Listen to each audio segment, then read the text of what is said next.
नमस्कार। अब बात करते हैं कॉपी कंस्ट्रक्टर की। कॉपी कंस्ट्रक्टर एक इम्पॉर्टेंट एस्पेक्ट है आपके सी प्लस प्लस प्रोग्रामिंग का। इसमें क्या है कि जैसे आपने क्लास के ऑब्जेक्ट बनाए, एक बनाया, दो बनाया, अब आप 100 ऑब्जेक्ट बनाना चाह रहे हैं, लेकिन आप ये चाह रहे हैं कि भाई जो हमने एक बना दिया है वैसे ही बाकी बन जाए, या आप एक ऑब्जेक्ट की के कंटेंट दूसरे ऑब्जेक्ट में कॉपी करना चाहते हैं, क्योंकि ऑब्जेक्ट्स तो बहुत सारे बन सकते हैं, क्लास तो ऑब्जेक्ट फैक्ट्री होती है। तो उसके लिए कॉपी कंस्ट्रक्टर का एक फैसिलिटी सी प्लस प्लस में है। तो हम करेंगे क्या कि मान लीजिए हम ऐसे ऑब्जेक्ट बनाते हैं।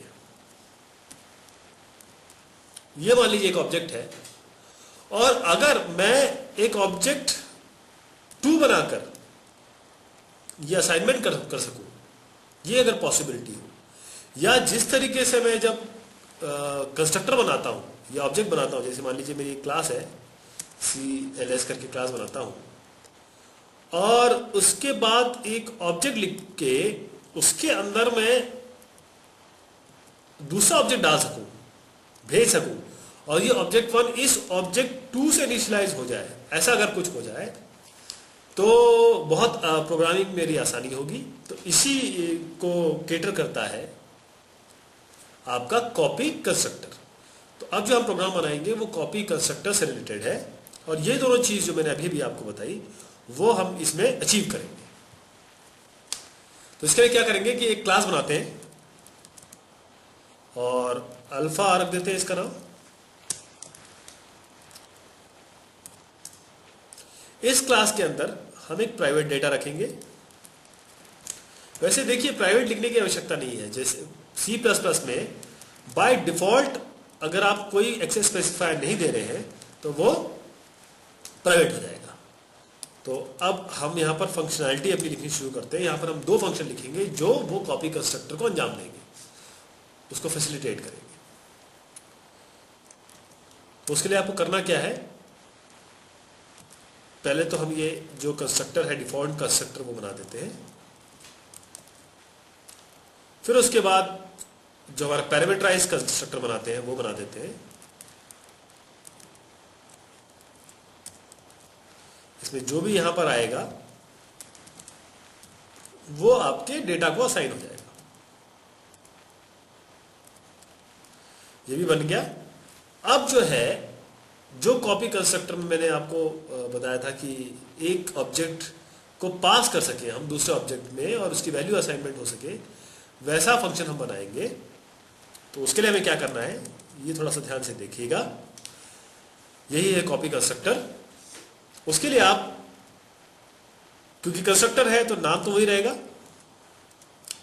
और उसके बाद यहां पर आप क्या करेंगे, क्योंकि ऑब्जेक्ट पास करेंगे, ऑब्जेक्ट भी क्लास का टाइप है, तो क्लास का टाइप क्या है, क्लास हमारा है अल्फा, तो हमें अगेन अल्फा देना पड़ेगा, और बाय रेफरेंस देंगे इसको ताकि वैल्यू चेंज हो सके और रिफ्लेक्ट भी हो सके।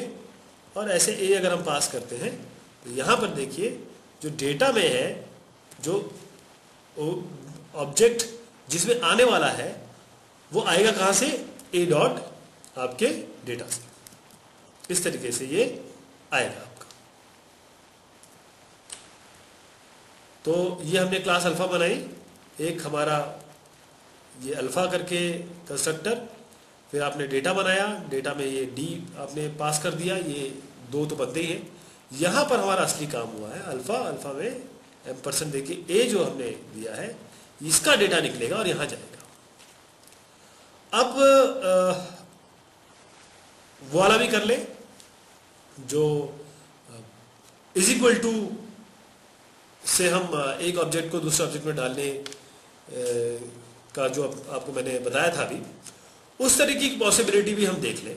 तो उसके लिए हमें क्या करना पड़ेगा, हमें ऑपरेटर ओवरलोडिंग करनी पड़ेगी। अगर हमें इज इक्वल टू का साइन 2 ऑब्जेक्ट के असाइनमेंट में लगाना है तो हमें इसको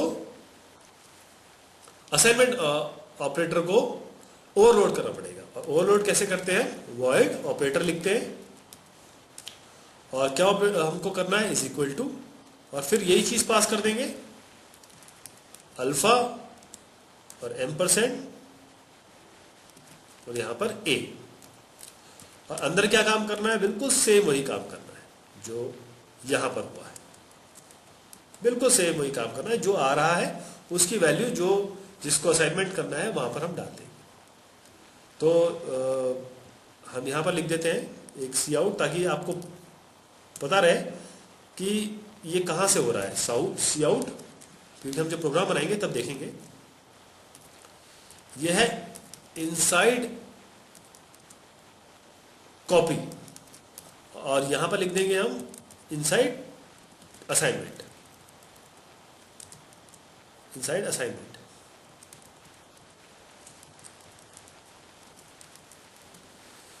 तो ये हमारा प्रोग्राम हो गया। अब थोड़ा एक जो हाउसकीपिंग वाला काम हम करते हैं डिस्प्ले वाला, वो भी कर लें। वॉइड डिस्प्ले, और इसमें क्या करेंगे हम, इस पे हम डिस्प्ले कर देंगे अपने डेटा, सी आउट डेटा। अब आते हैं हम अपने प्रोग्राम में, और देखिए कि ये प्रोग्राम जो हम करना चाह रहे हैं वो कितना आसान हो जाएगा। यहां पर हम क्या करेंगे कि पहले मैं क्या करता हूं कि यहां से इसे ले लेता हूं, ताकि आपको जब मैं प्रोग्राम लिखूं तो आपको ये सारी चीजें जो कमेंट्स हैं वो भी साथ दिखाई दे।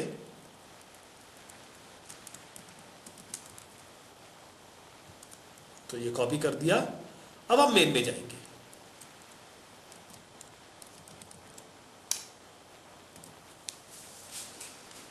अब देखिए प्रोग्राम वर्किंग बिल्कुल ठीक है।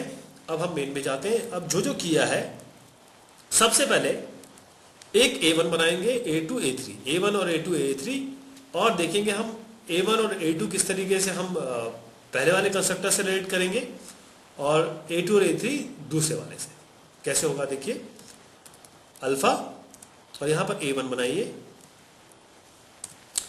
फिर A1 में वैल्यू पास कर देते हैं, ताकि ये पता चले कि A1 से किस तरीके से हम कॉपी के थ्रू A2 और A3 में वैल्यू पहुंचाएंगे। जैसे मान लीजिए यहां पर 100 कर दीजिए। अब दूसरा बनाइए अल्फा A2। अब असाइनमेंट करिए इसका, A2 is equal to A1। देखिए अब A2 में कौन सी वैल्यू आ गई है, 100, क्योंकि हमने इसको ओवरलोड किया हुआ है। तो उसको देखने के लिए क्या करेंगे हम, A2 डॉट, आपका डिस्प्ले का फंक्शन आएगा। देखिए यहां पर डिस्प्ले फंक्शन है, A2 डॉट डिस्प्ले। इसी तरीके से हम दूसरा काम क्या करेंगे, एक A3 लेंगे, अल्फा A3, और इसमें हम पास करेंगे A1 या A2, और फिर A3 को डिस्प्ले करेंगे। तो आप देखेंगे कि इसमें जो वैल्यूज आएंगी वो सारी की सारी वही वैल्यू आएंगी जो 100 होगी, क्योंकि A1 से A2 में गया और A2 से A3 में गया। ये हमारा वो प्रोग्राम कमेंट के साथ जो हमने किया, यहां पर हमने वैल्यू पास की, यहां पर हम 100 पास कर दें,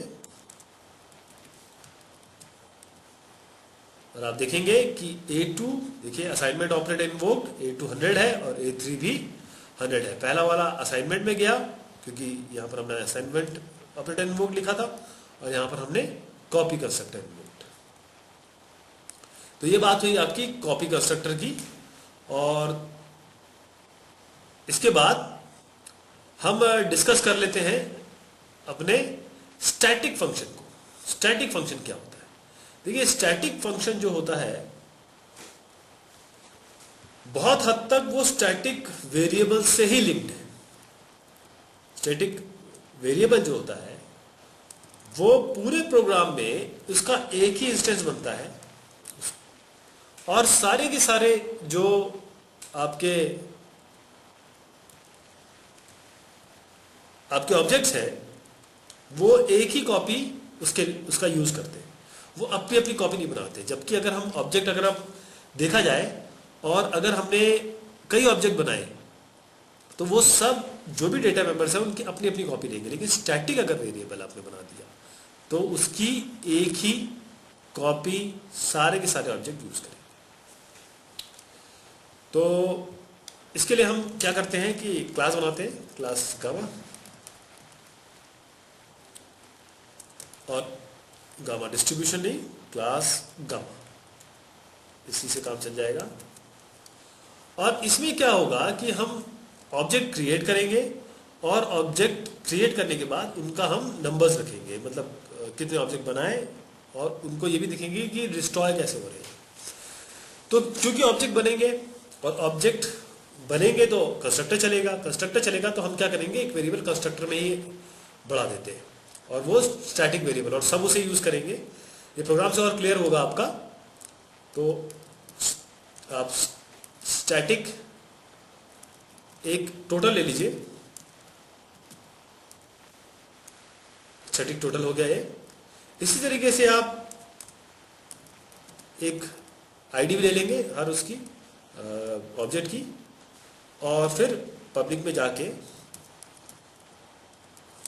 यहां पर हम एक कंस्ट्रक्टर बनाएंगे गामा,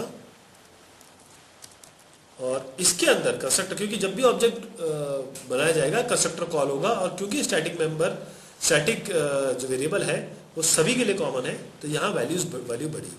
तो टोटल प्लस प्लस कर दें इसको, और जो आईडी है जो लेटेस्ट टोटल हो उस पर असाइन कर दें। ये हमारा काम हो गया। अब साथ में हम डिस्ट्रक्टर भी बना दें। डिस्ट्रक्टर बनाने के लिए आपको टिल्डे साइन लगाना है, गामा करना है, और यहाँ पर आपको क्या लिखना है, क्योंकि आप डिस्ट्रॉय कर रहे हैं, यहाँ पर डिस्ट्रॉय हो रहा है तो हम वो टोटल की वैल्यू घटा देते हैं, टोटल माइनस माइनस कर देते हैं, और यहाँ पर सी आउट कर देंगे डिस्ट्रॉइंग आईडी। तो डिस्ट्रॉय कर देंगे इसको, और यहां पर आईडी प्रिंट करा देंगे। तो ये तरीका हो गया आपका कंस्ट्रक्टर में वैल्यू को बढ़ाने और घटाने का। अब आती है स्टैटिक फंक्शन की बारी। स्टैटिक फंक्शन क्या होता है? स्टैटिक फंक्शन वो फंक्शन होते हैं जो स्टैटिक वेरिएबल्स को यूज करते हैं। तो आपको कैसे करना है, स्टैटिक क्या बनाइए और वॉइड जो इससे फंक्शन बनाना है, और उसके बाद देखिए कि जो आपको फंक्शन का नाम रखना है वो आप अपने हिसाब से रख सकते हैं, लेकिन इसके अंदर जो वेरिएबल आता है वो आपका स्टैटिक होना चाहिए। जैसे आप देखिए स्टैटिक वॉइड, ये शो टोटल हो गया, शो टोटल, और यहां पर आप करेंगे इसके अंदर, यहां आप करेंगे यूज करेंगे टोटल को, TOTAL, और टोटल जो है वो आपका स्टैटिक मेंबर है। इसी तरीके से हम वॉइड शो आईडी, अब शो आईडी के लिए आईडी दिखाने के लिए ये नॉन स्टैटिक फंक्शन है, तो इसमें नॉन स्टैटिक वेरिएबल हम यूज कर रहे हैं, वो है आपका आईडी। तो ये बात हो गई हमारी। और अब हम क्या करेंगे, इन सबको एक एक करके अपना डिस्प्ले करेंगे। तो उसके लिए हमें क्या करना है, देखिए गामा G1 ये हमने पहला बना दिया। अब जो इंपॉर्टेंट बात है वो देखिए G1 डबल कोलन, और ये डबल कोलन से कॉल होगा। जो शो टोटल फंक्शन है जो कि स्टैटिक फंक्शन है वो डबल कोलन से कॉल हो रहा है, और बाकी फंक्शन डॉट से कॉल होते हैं। जो स्टैटिक फंक्शन होता है वो स्कोप रेजोल्यूशन से कॉल होता है। शो टोटल ये आपका हो गया। इसी तरीके से हम G2 G3 बनाएंगे, और देखेंगे कि G1 बनेगा तो वैल्यू 1 हो जाएगी, G2 होगा तो वैल्यू 2 हो जाएगी, तो मतलब टोटल 2 हो जाएगा, और फाइनली G3 से वैल्यू 3 हो जाएगी। और अगर हमको शो आईडी कॉल करना है, यहां पर भी फिर शो टोटल कर ले,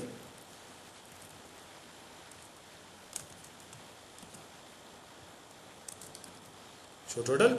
और अब जब हमें इसका शो आईडी कॉल करना है तो हम डॉट से करेंगे। कैसे? G1 डॉट, ये आपको G1 डॉट से कॉल होगा, G1 डॉट शो आईडी, ऐसे करके होगा ये। और आप तीनों कर सकते हैं,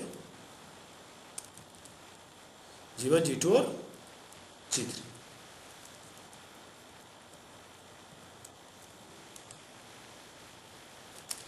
तो ये आपका प्रोग्राम हो गया, इसको रन कराएंगे। रन कराने से पहले हम इसको, इस प्रोग्राम को यहाँ से ले लें, क्योंकि इसमें कमेंट मैंने लिख रखे हैं ताकि क्लियर हो कौन सी चीज़ क्या कर रही है। सेम चीज़ है विद कमेंट्स।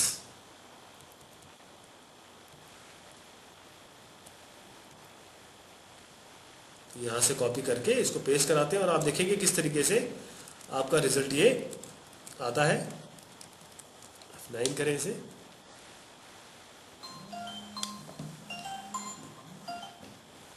आप देखिए टोटल इज 1, टोटल इज 1 और फिर G1 कब आया? जब आपका आपने G1 बनाया, फिर आपका 2, 3, क्योंकि 2 भी बना दिया, 3 भी बना दिया, तो आपका G3 हो गया। फिर जो आईडी नंबर ये आपके क्योंकि टोटल असाइन हो रहा था तो 1, 2, 3 आ गए।